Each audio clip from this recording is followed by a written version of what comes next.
you know that's not probably a very good bill either. That bill is Congressman OBERSTAR's bill. It's called the Aqua Bill, ACCWA, the American Amendment Clean Water Act. He's keeping it below the radar. Doesn't want you to know about it until after the election. This bill, farmers are afraid to death of, because what it does is it opens up a litigation toolbox backed up by the federal government.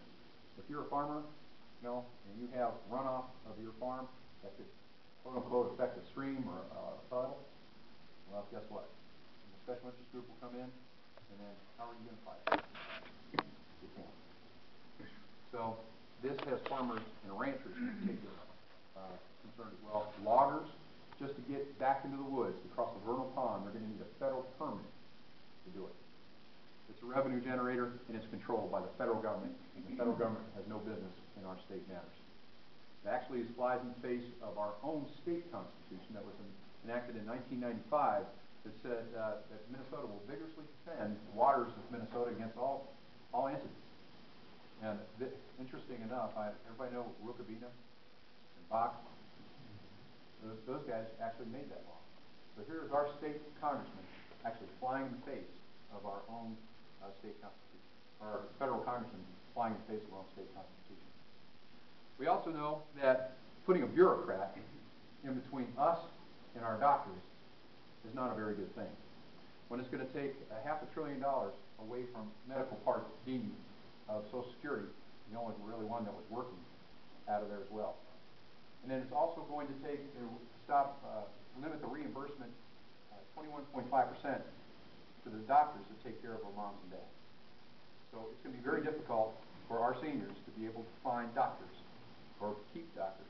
Because when you talk to doctors, they're saying, we can't afford to have Medicare patients. We know that bill's not a good one either. That's the health care bill, of course. It's going to take $14 billion out of the U.S. economy and send thousands of jobs overseas. We've already seen that in Medtronic. Medtronic has come out and said that they're going to lose $200 million out of their company directly related to the health care bill.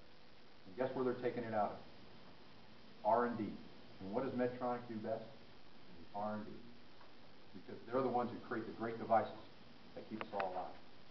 They also said it is going to eliminate 1,000 jobs here in Minnesota directly related to the health care bill. Unfortunately, we live in one of the highest business tax countries in the world. Now, in addition to that, we live in a state that also highly taxes our businesses as well. So 45% off the top goes to the government. Now, everybody heard the ads come to South Dakota? Bring your business over here? Well, there's a reason for that. Not only for the taxation, but also the regulation as well. And what I like to do is I like to take a look at a little bit of history to predict the future. A couple of administrations. One administration, actually, the president inspired me to go in the Navy, JFK. He understood by lowering the business tax, you're going to lower unemployment. Ronald Reagan, the first president I served under as a young officer, he understood by lowering business taxes, you're also going to lower unemployment, but he did one other thing. He lowered the regulations and restrictions associated with business, and we had a robust economy. So the question we have before us in 2010 is this.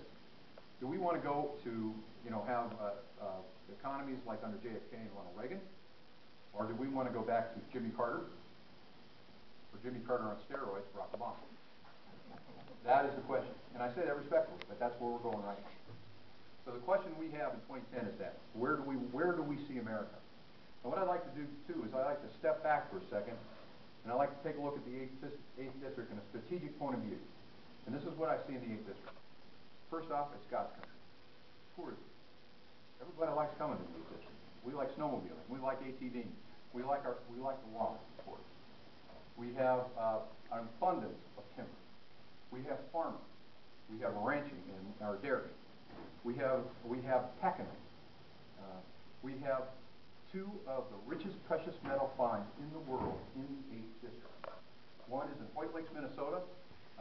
That is the Polymet Project, and then that's 450 full-time jobs. The second one is just south of Ely, and that is the Twin Metals Project in the Nokomis Mine, which will be over 1,000 full-time jobs in the 8th District. We have a very advanced infrastructure in regards to our railway system. We have a seaport in Duluth We have a very educated population. We have a very specialized work groups in our miners, in our loggers, and yet we have a lot of challenges here in the 8th District. It seems like we have regulation and taxation that keeps us from being what we can be and what we once